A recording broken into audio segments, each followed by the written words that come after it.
Bem-vindo ao podcast Vanessa Moreira, junto com você para uma vida com menos ansiedade, mais propósito, mais energia.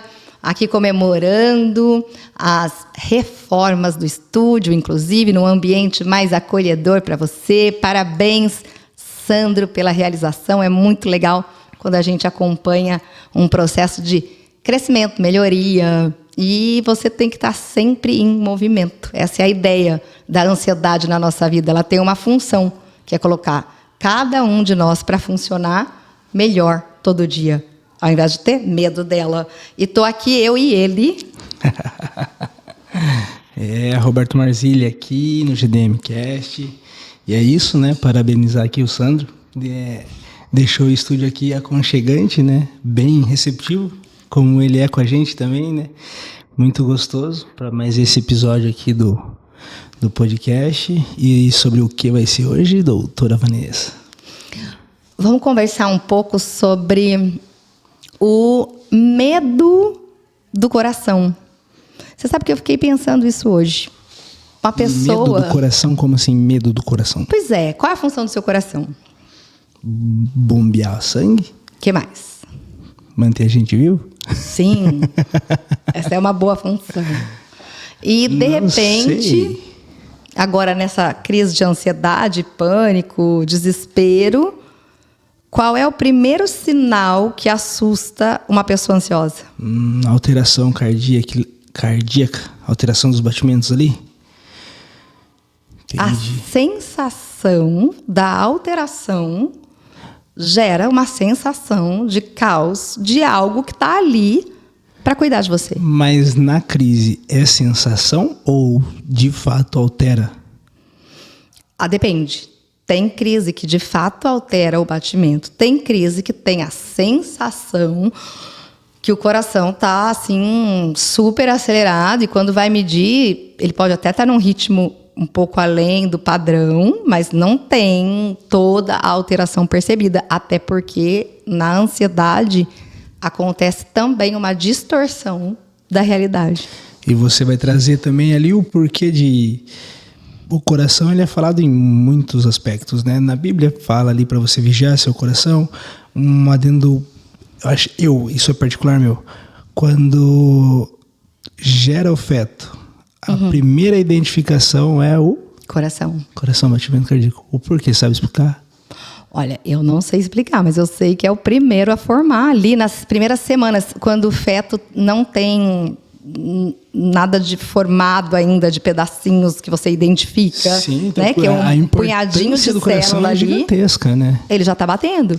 Só que, olha que interessante, quando você vai fazer ultrassom, você vai assistir o ultrassom do seu filho, da sua filha, você está ali em um momento super emocionante, primeiras semanas de gestação, quem já passou por isso, tenho 3 filhos, então, né, 3 vezes já vivi essa emoção.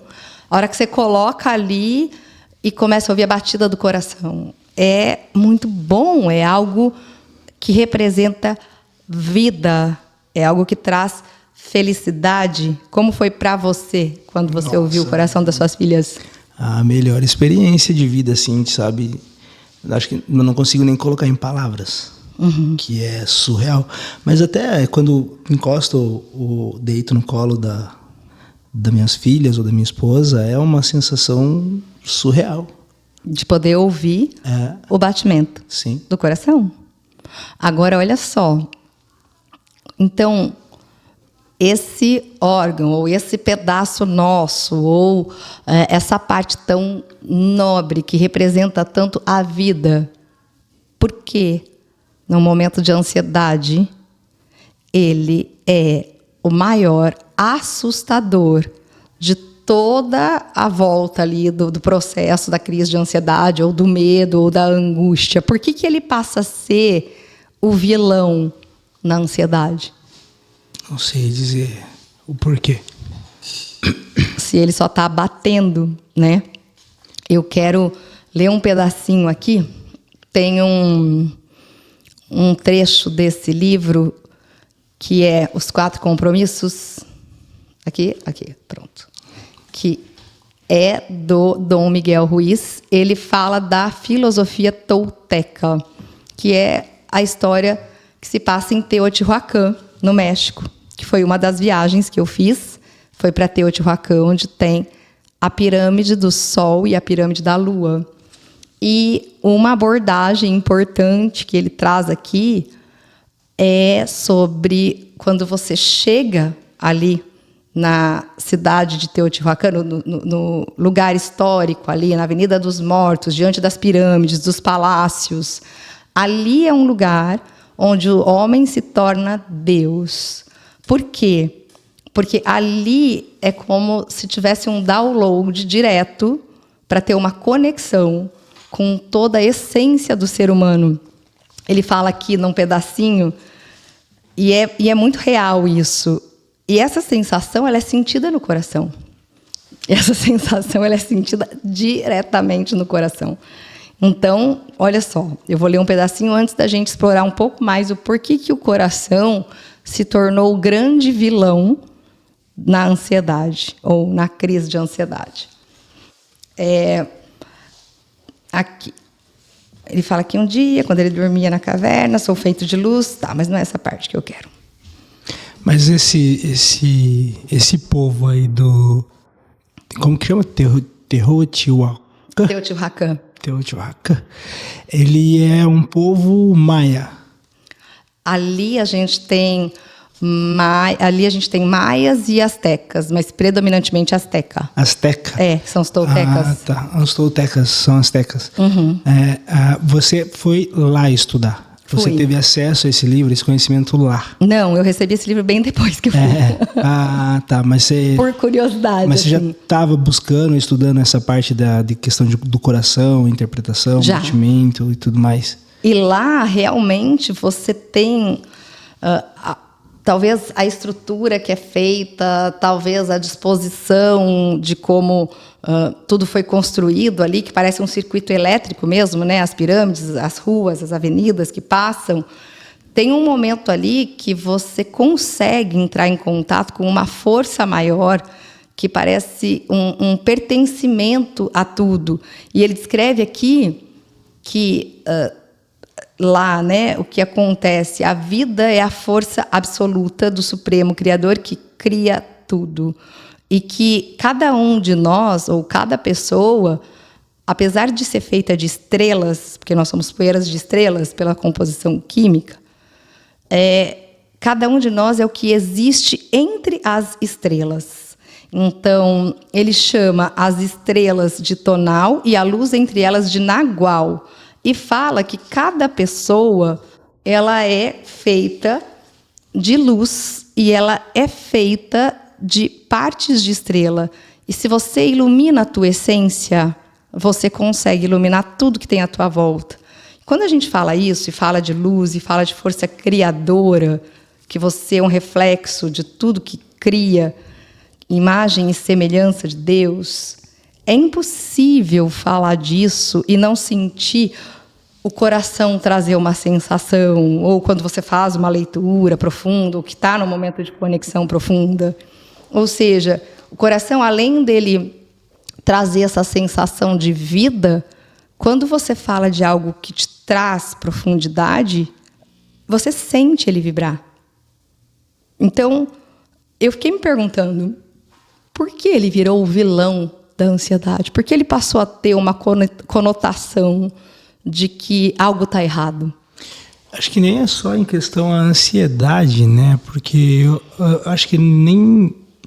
Ele não é levado a sério na importância que ele tem, eu acredito. As pessoas, ou não é tão difundido, não é tão divulgado assim a importância que ele tem, porque nos registros históricos antigos sempre se fala muito para ter atenção ao coração, né? Uhum. E hoje a atenção que a gente tem é só para não ter um infarto, né? Algo nesse sentido, não nessa interpretação que você traz. Não é salientado, assim, de modo geral, a importância dele, né? Isso, a não ser, como eu falei ali, né? Para bombear o sangue e manter a gente vivo. Uhum. Mas vai muito além disso, né?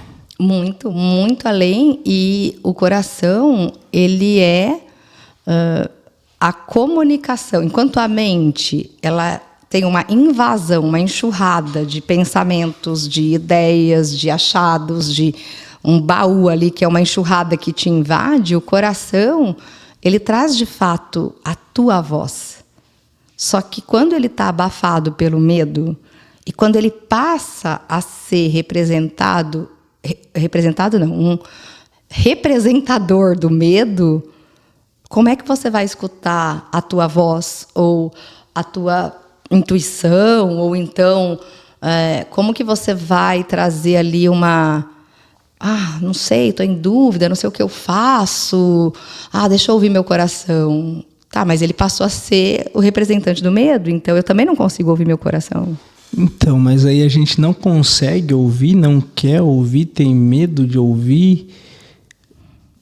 Quando tem ele algum passou viés a ser... nisso? Tem. E quando o porquê que ele passou a ser esse vilão na a texto-papel. Então, a texto-papel, aí é que tá, né?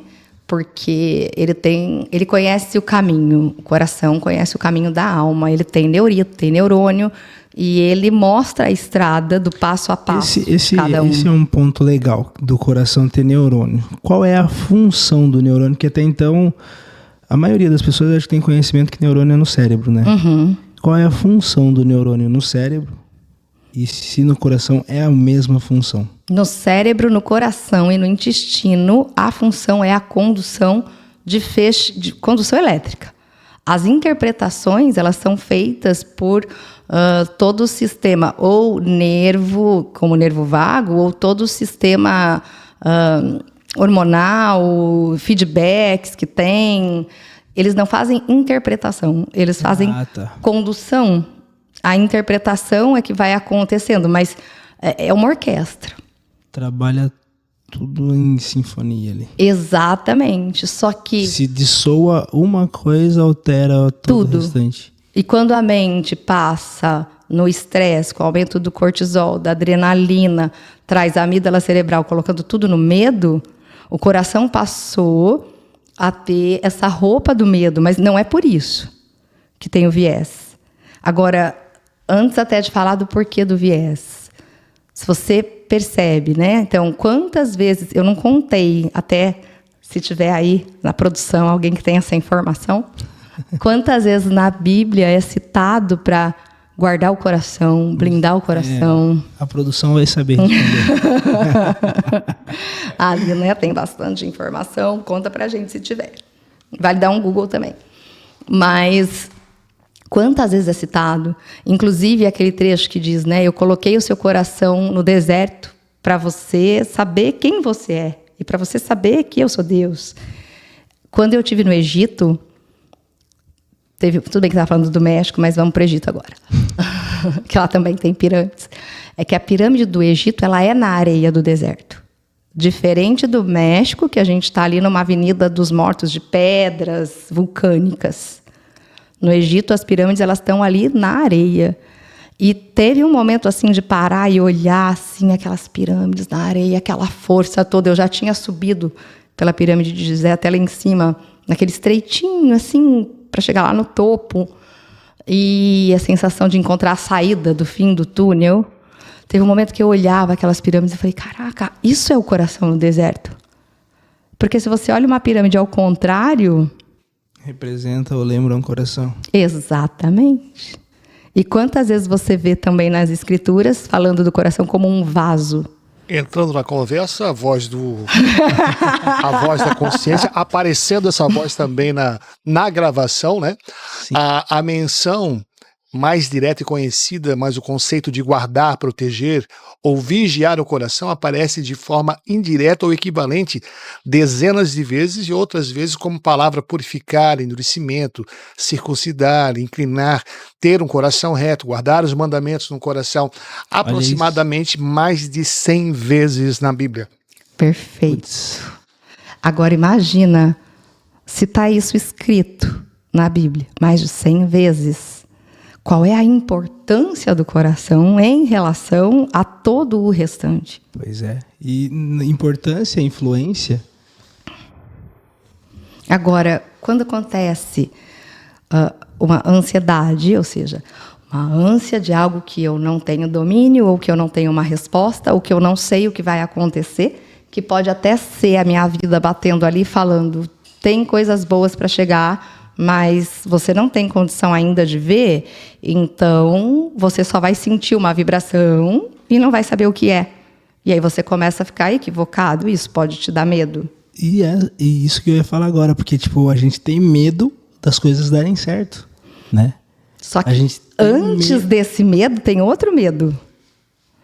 Porque o medo de dar certo também é uma crença.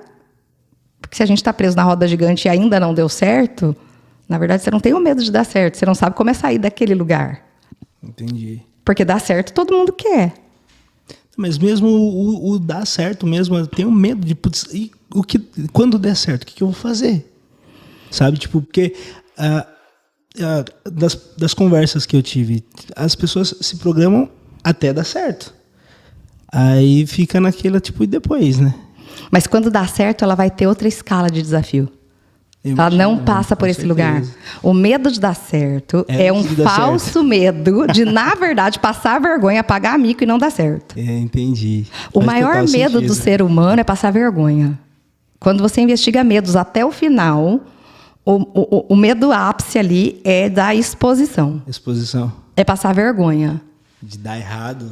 Por exemplo, teve um dia que eu estava fazendo com os alunos, né, uma triagem ali na mentoria, falando, olha, né, tá, e se você ficar sem nada? Tudo bem, na sua cidade tem como você comprar comida ou receber auxílio? Você vai passar fome? Não. Vai acontecer isso? Não. Até chegar no lugar de, mas aí deu tudo errado. E aí eu vou ter que passar por isso.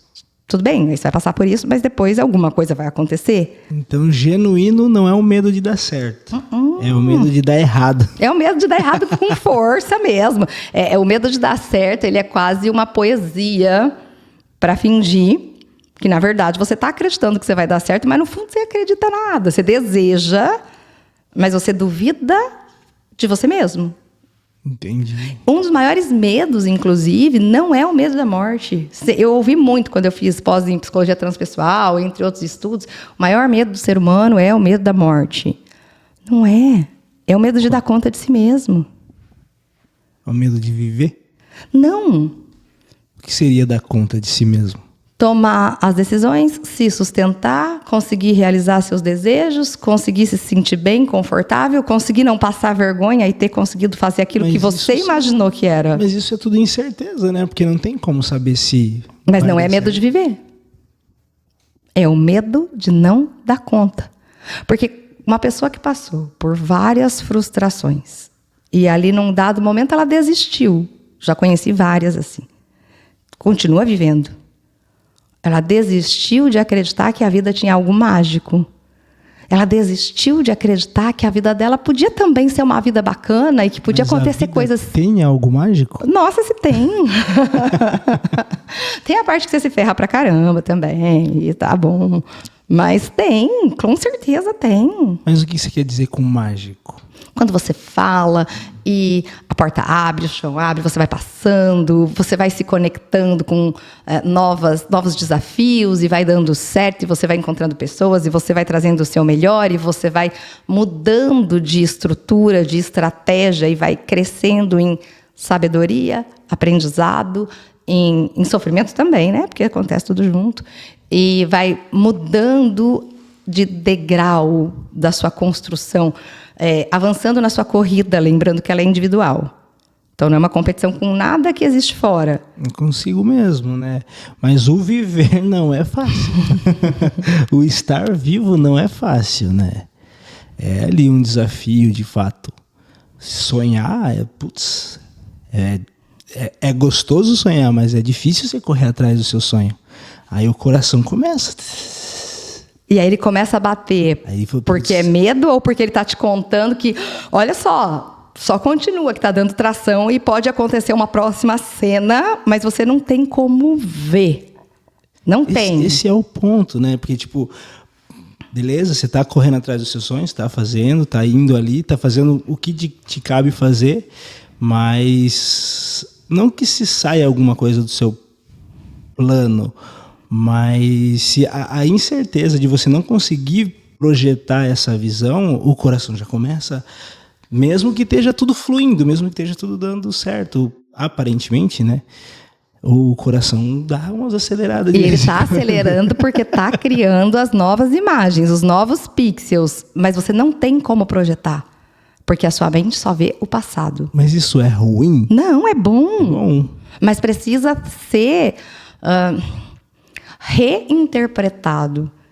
Porque isso foi... Aí é o viés. Entendi. Em algum tempo foi passado que se você está assim, que você está com medo de dar certo, então você está com medo de não conseguir, ou então você está, sei lá, com medo de alguma coisa, e a hora que você está sentindo essa batedeira é medo. E se você for para o hospital, você vai tomar um diazepam, ou um clorazepam, ou sei lá eu qual pan, e você vai ficar chumbado, e você vai falar que você não está se sentindo bem e que você está ali ansioso, e vão falar que você tem um problema de ansiedade, porque você não dá conta de esperar as coisas, e você vai acreditar que aquilo lá foi um carimbo de um problema e que você talvez tenha uma doença. Então, mas isso é treinável? Porque, muito. Exemplo, um jogador de futebol que vive isso, treina isso, para que chega numa final de campeonato, num pênalti, ele vai bater o pênalti, ele treinou, ele tá capacitado para aquilo. Mas o cara fica nervoso.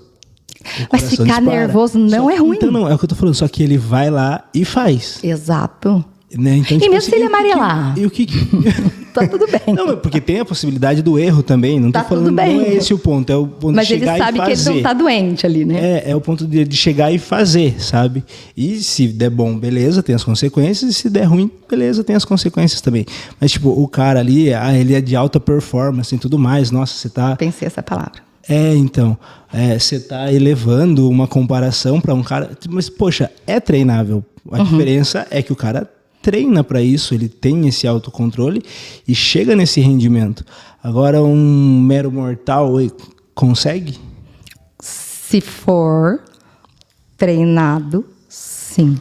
O ponto é que não é só o treino, mas a interpretação do sintoma. Então, por exemplo, ele sabe que ele está ali na performance, para melhorar a performance, para garantir um resultado, e ele sabe que ele vai passar por isso e que vai ser altamente desafiador, e dependendo do papel dele ali no jogo, ele sabe que está tudo nas costas dele, que ele vai responder por aquilo ou não. E ele já sabe desses riscos e ele vai lidar. Então, a gente pode relacionar o coração com a performance. Porque você atende executivos de alto nível, você atende pessoas que são aposentadas, pessoas que não têm renda, que está correndo atrás. Tipo, você passa por todos esses campos. A pessoa um executivo ali que assina contratos milionários ali, possa ser que dê errado. Aí a pessoa que está desempregada e não sabe o que fazer para pôr comida dentro de casa. Qual é a diferença assim, nesse âmbito aí de inteligência, capacitação, administração de sentimentos, com o coração?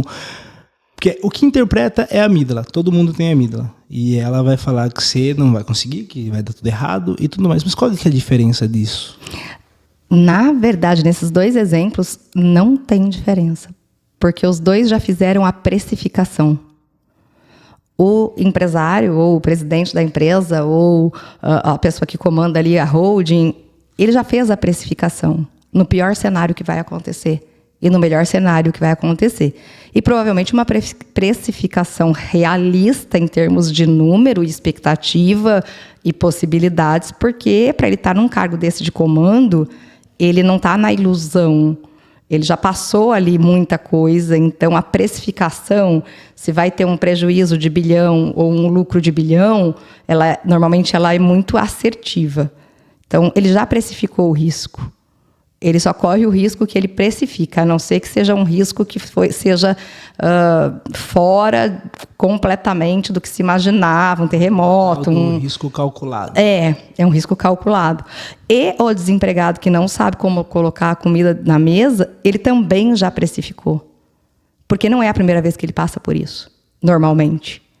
Ele já deve ter passado por isso, porque se repete, muda a proporção. E ele sabe que se ele não conseguir de um jeito ou do outro, ele sabe onde ele vai bater ou o que ele vai fazer. Então, Entendi. ele também já precificou. Normalmente, uma pessoa só se coloca no risco que ela já precificou. A grande aventura com o coração, e ele está muito ligado com performance, se eu estou caminhando o meu caminho e performando diariamente, e me colocando no movimento da vida, fazendo a minha parte, apesar das dificuldades, apesar da dor, apesar de muitas vezes as coisas não acontecerem como eu desejei, mas eu não tenho como precificar a minha caminhada, porque tudo que eu olhar tentando imaginar o que vai ser, eu estou olhando no retrovisor. Porque eu só consigo comparar o que eu vivo com o que eu vivi. E o que eu vivo e o que eu quero viver é muito diferente do que eu vivo. Porque eu quero estar num próximo degrau, eu quero estar evoluindo na minha vida. Eu não quero ficar na repetição. Então, eu não tenho como imaginar o que eu vivo. Eu tenho como ter a certeza, e essa certeza eu vou achar onde? Lá no meu coração. Que existe um lugar para mim. Que ele bate para mim desde que eu nasci. E que eu me desloco todos os dias para o meu melhor lugar. E eu ocupo a vaga que é minha. Na minha vaga, eu não sou rejeitada, eu não sou empurrada, eu não sou arrancada, porque eu estou no meu lugar. Mas eu posso não saber qual é o meu lugar. Então, eu não preciso ter a resposta, eu só preciso direcionar. Eu vou ocupar o meu lugar, eu vou caminhar o meu caminho e todos os dias. E o que vai acontecer, eu não sei, porque eu só sei sobre o que eu já vivi. E aí o coração pode dar uma batidinha ali. E o que vai ser? Vai ser sempre melhor. Sempre vai estar envolvido com viés, crenças, sempre. Se você trouxe, o que você aprendeu. Colocar o seu lugar e você simplesmente, que é o que a gente fala muito na GDM, né? Caminhar o seu caminho, ocupar a sua vaga, pode ser que seja uma novidade sempre ali. Porque você não está... Uma quebra de paradigmas, né? Total. Então. Que aí é você interpretar o coração de um jeito que ele merece. É completamente novo, para quem nunca ouviu, é completamente novo. Algo que talvez desperte uma sensação de ansiedade maior até, né? Mas aquela frase de precisa piorar para melhorar. Né? Por isso que, né, o treinamento não é só um treinamento, é uma mentoria, é um acompanhamento mesmo. Porque sozinho é como se você estivesse no blackout. Porque não tem como saber. E a mente quer lá saber o que vai vir. Não tem. Se você sabe o que vai acontecer com você, então você está repetindo uma dor do passado. Pronto, é isso. Agora, se você não sabe e se coloca para viver o seu lugar e para a vida te impulsionar para o seu melhor, confiando no que você não vê, pode ser que você está abrindo a sua vida para recolher o que já é seu. E a gente citou ali, né, com a ajuda da voz do além, a Bíblia. Mas tem várias crenças enfatizando o coração. Uma delas que você estava trazendo aí, dos toltecas. Traz aí a reflexão que você estava em cima disso, que é muito interessante. Sabe que tem uma descrição de coração que eu acho fantástica, eu vou contar, mas não está aqui, mas vou ler aqui. A vida é a força absoluta do Supremo, tudo que existe é a manifestação do ser que denominamos Deus. Tudo é Deus. E logo chegou à conclusão que a percepção humana... Que o Deus que está falando aí não é o Deus conhecido... É o mesmo? Aqui nesse livro, sim. O Yahvé dos judeus? É mesmo? Ele fala. Eu achei que não, mas tudo bem. Ele fala. Tudo é Deus. Mas os astecas, eles já tinham essa percepção? É que ele traz o estudo dele baseado do que ele viu lá. Ah, entendi. Então, por isso que é a percepção do Dom Miguel. Entendi. Mas ele fala que, olha que ele coloca, tudo é um espelho que reflete a luz e cria imagens a partir dessa luz. E o mundo de ilusão, o sonho, é apenas fumaça que nos impede de enxergar quem realmente somos. O verdadeiro nós é puro amor, pura luz, disse ele. É tão interessante esse lance do espelho, porque eu tive muita clareza disso também no Egito, desse espelho d'água. É como se nós fôssemos espelhos d'água. Não um espelho que eu refleto você ou que eu não gosto em você. Não esse espelho duro. Um espelho d'água mesmo, onde tudo está espelhado. E eu só tenho condição de olhar na minha realidade aquilo que eu já conheço como imagem. Que eu já conheço, não que eu já ouvi falar, mas que eu já conheço como experiência. Então, eu vou deduzir aquilo que eu já trago comigo. Mas quando eu me assumo como um espelho d'água, de luz, que aí a gente tem lá em Mateus, se os seus olhos forem bons, tudo será bom. E se seus olhos forem maus, tudo será trevas. E eu me assumo como um espelho para trazer sempre o melhor. Eu quero refletir o melhor, eu quero pisar no melhor caminho, eu quero dar o meu melhor e quero receber o melhor. Então eu vou mudando a tonalidade, a vibração. Se eu te faço um elogio, se eu falo algo bom, não é fingindo, tem que ser de verdade, do coração, senão não cola, porque tem vibração. Eu vou mudando o volume, eu vou mudando o tom, e dali a pouco tá tudo num novo cenário, literalmente. Sim. Tá tudo numa nova roupa. Cabe ali o esvaziamento, né? De tudo que você trouxe, que você carregou, de que você filtrar o que foi bom, o que não é bom, e tá preparado para o novo, né? Como você falou, se você consegue prever o que vai te acontecer, é porque você já viveu e tá voltando esse ciclo de novo. Não é novo. Você não tá preparado para o novo, de se esvaziar de tudo aquilo ali e se colocar na função ali de aprendiz, e daqui para frente mais um passo, né? Não precisa saltar, mas mais um passo, você dá o passo e alguém coloca o chão. O chão já até tá lá. Ou o chão já tá lá, só que você não estava vendo, enxergando, né? E não tem como ver, porque o nosso aparelho visual, o campo visível, o espectro de luz que os olhos alcançam, tem uma frequência única. É um diâmetro de frequência ali. Que não, quando eu falo única, não de uma frequência, mas sempre um ângulo de frequência. Ele não aumenta e diminui. Então, nossos olhos só captam sempre o mesmo ângulo. Acho que vale até a pena aqui colocar depois uma imagenzinha dessa da visão. Você só vê aquela vibração e aquela baixa vibração. Então, aquilo que já existe de bom para chegar na sua vida daqui a pouco, ou que já está até na sua porta, você não tem como ver, porque você só vê dentro de uma mesma faixa de vibração. Por isso que é você acreditar no que você não vê e que você vai viver o que você nunca viveu e o que ninguém à sua volta viveu ainda. Porque quando você dá um passo em direção ao presente de fato, você dá um passo novo. O que olhos jamais viram, o que ouvidos jamais ouviram, está preparado para aqueles que creem. É isso. E você tem que crer porque você não vê.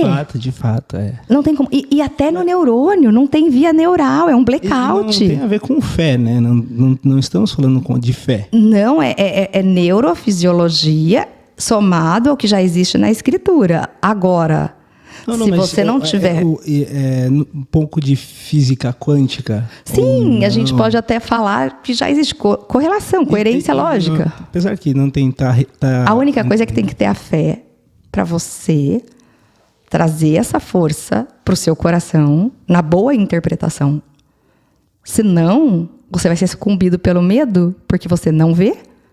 Você não sabe o que é, porque você nunca viveu isso. Você não tem via neural pronta, porque os neurônios vão criar habilidade conforme a nova cena for chegando. Quando você faz uma coisa a primeira vez, depois você faz de novo, aí que seu neurônio vai criando vias diretas de acesso. Senão é um blackout, um não saber o que fazer. É igual estar diante de um aplicativo novo, que você não sabe mexer. É a mesma sensação. Você não sai do lugar. Então, precisa dar fé para você acordar a luz do seu coração e dar para ele o valor e o papel que ele tem. É você crer no que você não vê. Se você não tiver a fé de acreditar que existe o seu lugar, que a próxima cena te leva sempre para o melhor, mesmo que esteja caótico, e que você não tem domínio sobre nada o que vai te acontecer e nem sabe o que é, porque, afinal de contas, se é uma nova cena do filme que você nunca viu, que estreou agora... Você não tem como saber, só se você tiver um spoiler. Você pode até ter um spoiler de coisas parecidas com tempos passados, mas você não sabe o caminho. Mas é uma fé embasada, né? É uma fé, é a fé real do coração. Porque, não é religião. Isso, né? Porque, tipo, nem questão de religião, porque a fé mesmo ali é você ter um documento te atestando algo que você não tá vendo. Aqui em Balneário tem muito isso, né? Que você compra as coisas na planta. É ter fé de que aquele prédio vai ser entregue. A fé bíblica é isso também, né? Aqui a galera leva muito pro esoterismo ali, mas é isso, é você ter algo que te ateste isso, né? Não está sendo falado assim, não, acredite em Deus e tchau, obrigado. Não, você tem que ter algo que te ateste isso, né? Porque senão não tem no que se apegar. Mas não tem. Claro que tem, ô louco. Você vai se apegar na sua vaga. No fio do bigode, né, como era antigamente. Na sua vaga, você só precisa se apegar na sua vaga. Se você nasceu e você está aqui, nesse planeta, agora, tem um lugar para você, ponto. Se tem um lugar para você, tem um lugar que você ocupa a sua vaga. Se você ocupa a sua vaga e tudo aqui já está disponível, do bom e do ruim, de todas as frequências, mas você ocupa a sua vaga, trazendo a fé do seu coração para guiar o seu melhor caminho, ponto. É nisso que você pode se apegar. Acreditar que você é Deus. Que você é como Ele, ou o filho dele, ou a imagem dele, sem prepotência, sem arrogância, Não, sem sim, viés, né? Porque depende da palavrinha, muda tudo. Então, porque assim... que você está aqui para uma função. Cachorro, filho de vaca, vaca. Filho de Deus, Deus. Ou não? Eu gosto da abordagem do filho mesmo. Gosto de ser herdeira. Melhor ainda, ter acesso a tudo. Melhor ainda. A tudo, já fez para mim, obrigado. Só sou herdeira, só preciso achar o caminho que vai ser mostrado ainda, se você está presente. Porque é o que fala nesse livro, não é? Eles falam um pouco mais sobre o homem se tornar Deus. Aí sim tem a parte tolteca que eles falam, né? Somos Deus, somos... você acorda que você é Deus. Ou... Enfim, ele não fala semelhança e imagem. Ele fala que o homem se acorda como Deus. Mas eu prefiro acordar Bíblia, como herdeira. Então, mas é que é Antigo Testamento, né? Mas na Bíblia, Moisés, ele foi colocado perante Faraó como Deus. Tá certo, né? Que na época os faraós, eles se consideravam deuses, né? Então, por isso também. Mas Deus... Moisés não representou Deus ali. Ele foi Deus ali. É o que está escrito na Bíblia. Eu não tenho essa informação, na verdade. Tem uma outra passagem que eu não lembro que está escrito: sois vós. Acho que aí já é Novo Testamento. Sois vós deuses. Sim, tem a parte que fala que você é semelhança, né, do Criador. Tem a parte que você é feito como Ele, então você é Criador também. E tem uma parte no Novo Testamento que fala: sois vós deuses. Eu não vou me recordar aqui, que faz muito tempo que eu passei por ali. Mas tem. Então, tipo assim, poxa, não tem a ver com ser semelhanças, feito a minha imagem, semelhança. Não. É de... Só para colocar mais fogo na fogueira aí, mais lenha. Frase está colocada no livro de Salmos, capítulo 82, versículo 6, onde se lê: eu disse, vós sois deuses, e vós outros sois todos filhos do Altíssimo. Não é, corrigindo, não é Novo Testamento, ainda é Antigo, é Salmos. Mas tem. Sim. Entende? Então, tipo, você tem o poder, né, dentro de você, que também, quando tem a tradução americana, em inglês, fala muito, né, do poder de Deus que todo mundo tem, todo mundo que está ali escolhendo vibrar na luz. Porque você tem que escolher também, senão você fica numa outra frequência, você pode até ter o poder, mas você não vai conseguir ver. É frequência. É relacionado ao coração, né? É relacionado ao coração. Né? É relacionado ao coração. Quando caiu a minha ficha da importância do tamanho, da dimensão, da frequência do coração e de tudo isso, e que foi um pouco antes até... Peraí que eu preciso dobrar minha perna. Me entalaram. Preciso contar que eu tive um acidente de percurso com a minha roupa. Tive que comprar uma roupa no brechó. Estou um pouco entalada aqui nessa calça. Mas agora já estou me adaptando. Que a verdade liberta. Pronto, falei. E eu lá trabalhando e atendendo e fazendo. E tudo acontecendo e deu tudo certo. Atendendo e sendo trocada. Amanda me ajudando, cuidando. Olha, tudo dando certo. Porque quando você se propõe a fazer, a coisa dá certo. Acontece. Mas o que eu vejo, que foi a frase assim, que me fez acordar para isso, apesar de eu já ter feito ecocardiograma na época do mestrado para poder ver ali batida do coração, insuficiência cardíaca, clusterização, estatística, sintomas. Quando eu acordei para o papel do coração, é até interessante que quando eu fui para o México, foi a primeira vez pela cura da minha família e eu fui para pedir a cura do coração da minha mãe, que ela tinha arritmia, ela tinha nenhum problema de doença, colesterol, doença cardíaca, nada, mas ela tinha uma arritmia que a qualquer momento ela poderia ter ali uma parada súbita, porque não era algo que era possível regular, apesar de melhorar com medicação. E eu fui para pedir a cura do coração dela também. Quando eu entrei lá num templo, lá pedi, fiz minhas orações, pedi para Deus. E você está ali em contato com lugares de muita força, de muita energia, que já se existiu uma história. Quando, em 2023, eu estava lendo o livro do Greg Braden, que é aquela passagem que ele fala do Copta, né, que o coração tem anjos, leões, dragões, discípulos, luz, apóstolos, Deus. Eu fiquei muito tempo, muitos meses, parada nessa frase, da dimensão do coração. E no Egito, quando eu estava num templo, que eu não vou lembrar o nome ali, onde ficam os carneiros e tal, que você entra, que tem vários templos ali, perto de Luxor. Tem uma hora que eu olhei assim, me inundou uma sensação muito parecida com a que eu vivi no México. Foram 2 pontos muito fortes, esses 2 lugares. E eu olhei ali e falei, meu Deus, é tudo muito perfeito.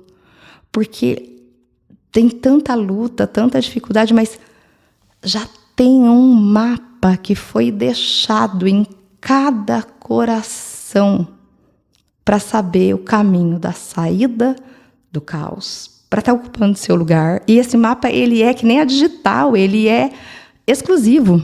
Hoje eu estava falando com a Amanda a respeito da primeira vez que eu passei com um psicólogo, um dos problemas que estava passando, né, antes de vir para cá. A Amanda perguntou assim, mas não foi bom para você? Eu falei, putz, tudo que eu trazia para ele, ela perguntou se ele direcionava, né? Aí eu falei, tudo que eu trazia para ele falava, a resposta já está dentro de você. Uhum. A resposta já está dentro de você. Todas as vezes que eu ia dar uma resposta, eu falei, mano, vou parar de pagar você então, porque... Você está em mim, deixa comigo. A resposta está em mim, deixa comigo. Aí agora você falando isso, de fato, como os problemas são meus, não adianta eu externalizá-los, né? A resposta, de fato, só vai vir de dentro de mim. Eu que tenho que buscar ali, entender e ser direcionado em cima do que eu conheço. Se eu não conheço, buscar mais conhecimento, né? A resposta está dentro de você. Você sabe que essa frase, ela me encucou por anos. Tipo, anos. Agora bateu em mim, assim, né? Me dava, assim, uma profunda irritação. Isso. A resposta está em você. Eu ficava assim, você aonde? Você aonde? Aí eu já tinha estudado com um belga, eu já tinha feito curso do Amit Goswami, eu já tinha com o Deepak Chopra, aquele da constelação, o Bert Hellinger, eu tive com ele num seminário em São Paulo. E aí, vira e mexe, alguém trazia, né, essa fala, né? A resposta está em você. E eu ficava assim, produção, tá bom, mas aonde? Porque eu ficava muito encanada. Eu sabia que estava, mas onde? Porque o ansioso, ele é ansioso porque ele busca a resposta. Você concorda com isso ou concorda com isso? Eu concordo com isso, mas você precisa de uma estratégia para ler essa resposta. Fato, mas eu achei muito interessante trazer isso, que a gente estava conversando, em cima do que você está trazendo referente ao coração e tudo mais. Mas sim, de fato, você precisa ter um passo a passo. É o que eu falei, não tem como você resolver os meus problemas, mas você pode me ensinar a resolver. Você sabe que até é mais que um passo a passo. Né? Eu vou trazer no próximo podcast, me lembra de trazer os blocos, porque sim. Eu acho que não estão aí, que são as formas geométricas. O que acontece? A resposta está em você, mas ela está em símbolos. Nossa, puta insight agora. Dos blocos, né? De traduzir os pensamentos e tudo mais. Mano, nossa, surreal, de fato. Entende? Entendi, agora caiu a ficha. A resposta está em você, mas ela está em Ou seja, quem tem a solução, quem tem a resposta, quem vai te mostrar a resposta é a doutora Vanessa Moreira. Não tem outra pessoa que aplicar as suas... Não, mas deve ter outras formas. As pessoas que estão... As pessoas que você está formando também, né? Que está capacitando, não sei se já estão formadas ou não, já estão, que também vão estar trazendo isso, né? Mas é uma coisa que você desenvolveu, que você... Não sei... Porque é possível ler o biocampo e tem algumas técnicas para isso, a hora mater, mesmo a própria constelação, entre outras, o movimento do... que você consegue chegar. O que eu fui atrás é da tradução simultânea do pensamento. Porque se falavam que a resposta estava em mim, então eu tinha que encontrar. E aí eu já comecei a ficar muito injuriada com isso. Qual a relação daí de... Porque assim, eu achava que os neurônios é o que fazia a gente pensar, não é? E qual a correlação entre os pensamentos e o coração?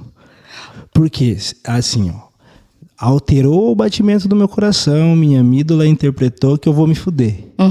Só vai vir pensamentos ruins. Qual é essa correlação? Te conto. Mas antes, a tradução do teu pensamento, quando ela é feita num mapa, eu desenhei, né, na geometria da mente, 8 casinhas dentro da mente, que são 8 territórios. Cada pensamento você vai jogar numa casinha. Então tem a casinha do passado, tem a casinha que vem da família, tem a casinha do seu novo caminho, tem a casinha dos sinais. A casinha de ocupar a sua vaga é bem vazia essa. E aí você vai colocando nas casinhas os pensamentos. Então isso vai abrindo a visão. É matemático o negócio. Coerência, lógica, matemática, é isso. Aí as formas geométricas, elas traduzem o pensamento. Como? Por uma forma e um símbolo só, não dá significado. Sim. Porque tudo que você dá significado, você fechou a tua chance de avançar. Então, é uma linguagem, um idioma da mente, que é colocado em forma, símbolo, cor. E aí, por correlação, você vai percebendo cada pensamento para onde está te levando. E aí põe uma peça guia para a solução. Como isso? Se você quer saber a resposta que está em você, você precisa espelhar essa resposta em algum lugar. Você vai espelhar ela o tempo todo nas pessoas, mas você sempre vai olhar julgando o caos, a dor, porque o pensamento de sobrevivência ele fica te puxando para isso, você querendo ou não. Só que a hora que a gente coloca as formas geométricas das cores primárias, elas falam com a parte do cérebro de aprendizagem. Então, você se desarma ali. E você consegue espelhar o seu pensamento. É como se pegasse todos os seus pensamentos em espiral aí e colocasse eles transpostos nas formas, numa sequência linear. Por isso que é tão difícil. Porque a parte de aprendizagem do cérebro não se fecha, se endurece, não sei explicar, com 8 anos de idade. Ela é mais ativa nos 6, 7 anos de idade. E aí... Pois é muito difícil de aprender. Porque começa a criar barreira, proteção, objeção, medo, cuidado. Como se atrofiasse essa... Não, mas ela tem barreiras. Você está sempre desconfiado. Por exemplo, você está lá vendendo um curso super legal que vai mudar a sua vida quando a gente está ali fazendo a campanha de venda. Ah, mas funciona para mim?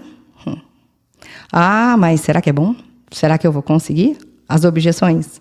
Será que é o momento? Será que eu devo fazer isso? Tipo, oi, é um método que vai traduzir seu pensamento, que vai te dar o caminho. Estou aqui mostrando para você e você está perguntando se será e você nem viu o que é. Tipo, mas porque tem toda uma barreira colocada para sobrevivência. Porque se a gente acreditasse em qualquer pessoa, e a gente às vezes faz isso, que chega do nosso lado com uma conversinha mole e fala assim, a gente teria sempre levando um tombo da vida. E provavelmente a gente já levou vários. E aí você fica ainda mais esperto com isso, porque você nesse momento não está funcionando pela luz do seu coração, pela confiança plena, abrindo espaço mesmo para você se dar mal e se dar bem. Porque não é porque você está ali na confiança que não vai acontecer coisa ruim. Coisa ruim, coisa boa acontece sempre. A questão é como você lida com isso. O ponto é esse. Então, forma uma defesa. Agora, o que eu consegui sistematizar é a tradução do seu fluxo de pensamento espelhadas por formas geométricas e símbolos, indicando uma direção para a solução. solução não quer dizer que é bom ou que é ruim, mas é para onde isso está te levando. E aí você mesmo vai conseguir olhar o que tem dentro de você. Porque para você achar a famosa resposta está em você. Você precisa espelhá-la em algum lugar. Porque aonde você olhar, você vai ver que nós somos um espelho d'água, um espelho do céu, sei lá eu mais aonde. Então, se sempre tem que guardar o coração. E se o coração tem o caminho, e o coração tem a ver com o pensamento, já falo, que era o que você tinha perguntado, e o coração tem o caminho, tá, mas como é que eu olho isso? Eu preciso vasculhar onde? No meu pensamento. E como é que eu olho isso? Eu preciso espelhá-lo em algum lugar que tenha uma linguagem ali, um simbolismo, para que eu possa encontrar as peças ou sinais daquilo.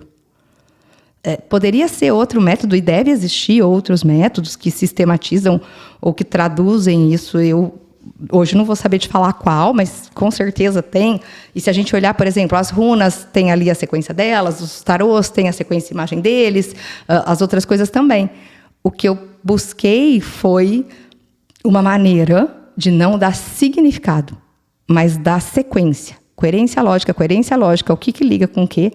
Para traduzir via neurônio espelho, porque a gente aprende por espelho. Então, mas aí fica mais claro do que o tarô, do que uma runa, fica muito mais claro, né? Porque aí é a sua própria resposta, não alguém te falando. Isso. Porque se você vai numa sessão de tarô, você já fez? Eu amo essas coisas. Onde tem, eu vou. Eu fiz e foi uma sinistra.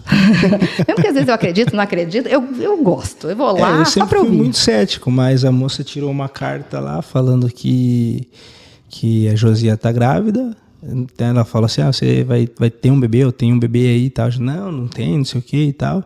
Aí 2 semanas depois a Josi fez o exame e estava grávida. Porque fica no campo, né? Nossa, sinistro. Tá tudo já no biocampo. E para quem sabe ler isso, você vai lendo nos símbolos. Eu, dependendo do que acontece com o meu paciente, teve paciente que fala, olha, você tá grávida, certeza, pela coerência lógica, as falas, pelo que aconteceu. Não, Vanessa, e até que estava tentando já há um tempo ter neném. Eu falei, olha, certeza que tá. Ela fez exame, não estava. Na outra semana ela fez exame, estava. Porque você vai lendo o passo a passo, quando você vai aprendendo a ler aquilo que não se vê. Então, são 26 mil atendimentos, de tanto colocar as peças, de tanto traduzir os pensamentos, de ver os padrões, tem sequências de fala que eu já tenho, pelo menos um pontilhado do que aquilo significa ou para onde leva. Entende? Então, é a tradução do que está no pensamento e que está na rede. Então, os pensamentos. Tem os pensamentos, a chave de Enoque traz um pouco isso. Os pensamentos caídos, que são os pensamentos de sobrevivência, que são os pensamentos de ataque, que são os pensamentos de medo. No livro Um Curso em Milagres tem um exercício que eu acho fantástico, que eu demorei um tempo para assimilar, que diz assim: os seus pensamentos de ataque estão atacando a sua invulnerabilidade. Nossa. Eu falo que eu demorei um tempo, fiquei brisando nesse tempo. E aí, tudo bem. Então, tem esses pensamentos marginais. Só que atrás deles e dentro deles, tem os pensamentos que são ligados com o coração. Que são os pensamentos essenciais. Onde eu perguntei lá para você qual é a correlação. E eles estão lá dentro. Mas eles estão depois dos pensamentos marginais.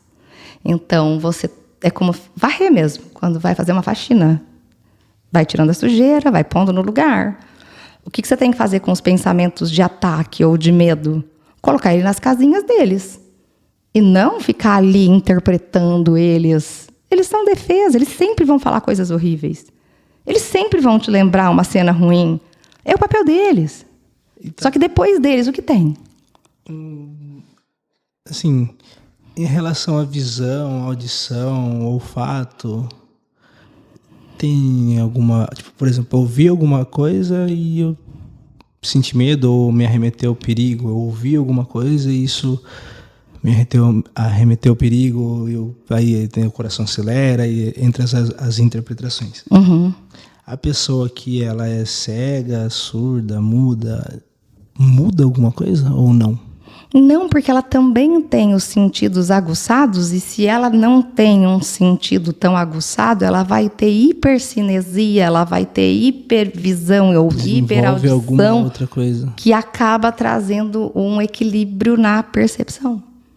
Às vezes percebe pela respiração. Percepção de medo ali, as mesmas interpretações. Às vezes até mais. É mesmo. Porque ela vai estar mais presente ali e atenta. Porque ela desenvolveu outra forma. Eu acompanhei... tem um super querido, assim, sou fã dele, que ele trabalha com futebol e sabe fazer toda uma análise, só que ele nunca foi atleta, por uma questão física, de nascimento. Mas ele sempre esteve no meio dos atletas, sempre toda a regra, tem as certificações, entende muito. E a percepção que ele tem de campo, de jogo, de quem deve, o que é, qual vai ser a estratégia ali, é genial. Porque não é porque ele não percorreu que ele não desenvolveu uma leitura até mais detalhada, porque ele teve que desenvolver estratégias colaterais para fazer algo central. Então, é como a pessoa que passou por muita dificuldade, que passou por muitos desafios, ou empresário que vira um mega empresário, mas aí você vai pesquisar, ele quebrou 5, 6, 7 vezes. Então, ele teve que desenvolver colaterais para lidar com o desejo central. Então, quanto mais você é forçado, e aí eu acho que responde a tua primeira pergunta e a gente começa a fechar. Quanto mais você é forçado em desafios, quanto mais você é desafiado pelas dificuldades que cercam, e você consegue traduzir isso ou levar isso como um desafio, onde se eu estou aqui nesse mundo, que eu não sei como eu cheguei nem como eu vou embora, e eu tenho uma jornada aqui, então essas dificuldades que não aconteceu como eu queria, elas não podem servir para me nocautear, elas estão me levando para algum lugar e eu vou continuar. Então, a maneira como você aprende a traduzir os seus dramas pessoais, o seu desafio, e continua funcionando em ação, coerência, lógica, vai determinar, quando o teu coração bater mais forte, de você não achar que está tudo acabando e que você está em colapso. Sair correndo e dar um mergulho no mar. É isso. Agora, se você aprendeu que você não pode passar por problema, que você não pode ter sofrimento, ou então que, coitado quando acontece, ou então que fica e uma pessoa tentando proteger a outra e cuidar da outra, e eu entendo, porque é uma forma de amar, mas é uma forma de castrar. O Freiman, o Léo Freiman, fala muito isso, um psicólogo que fala aí da infância há muito tempo já, e ele tem uma abordagem muito legal. Se você não deixa seu filho lidar, negociar, se prejudicar, conversar, lidar com a realidade, você está castrando uma pessoa. Sim. Ela não consegue desenvolver porque ela não passou pelo processo ali. E não dá para proteger todo mundo de tudo, até porque a gente não está aqui para ser protegido um pelo outro, porque cada caminho é individual. Lembra da força maior que está protegendo, então é isso. A sua frase para encerrar mesmo é a sua frase agora, né? Como que é? A vida cuida da vida. A outra do caminho? Caminha o seu caminho. Caminho o seu caminho. Essa é a do Peru. Pra gente encerrar. Caminha o seu caminho, porque o do outro não vai contar pontos pro seu. É igual videogame. Cada vez que você caminha o caminho do outro, você perde vários pontos, perde vida, perde saúde. Você tem que caminhar o seu caminho. Caminhe o seu caminho. Essa frase faz total sentido com o que foi trazido hoje aqui. E uma terapia particular para mim. Tipo, já vão aproveitando, tem mais. Lembrando, põe sua pergunta pessoal aqui nos comentários. Qualquer dúvida a respeito do assunto também, né? Coloca aqui que a doutora vai estar respondendo. A gente vai fazer um esquenta do podcast, respondendo as perguntas ali. Um episódio só respondendo a pergunta da galera. É isso. É isso? É isso. Nossa, que profundidade. Hoje esse dia começou que eu nem vi ele começar, nem sei para tanta coisa já, e um ótimo dia. Show de bola. Obrigado, gente.